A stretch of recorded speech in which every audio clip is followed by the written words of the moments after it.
আর পরের দিনও same video শুরু করি সন্ধ্যে থেকে। এই সন্ধ্যেতে আবার বেরিয়ে গিয়েছিলাম Dhupguri famous yummy momo taste করতে। সত্যি বলতে ওখানকার মোমো আমাদের এখানকার মোমোর থেকে অনেক বেশি টেস্টি।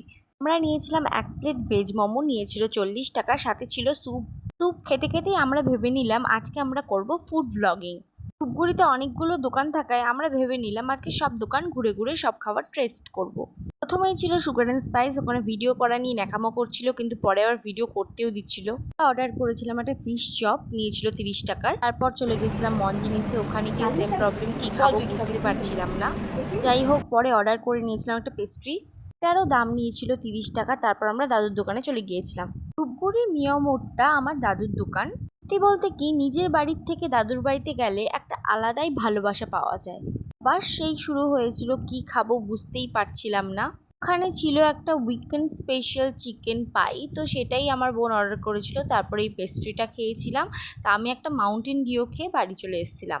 বাড়িতে আসার পথে পাখির দোকানে গিয়েছিলাম, পাখিগুলোকে দেখতে খুব সুন্দর লাগছিল। এভাবেই শেষ হলো তৃতীয় দিন।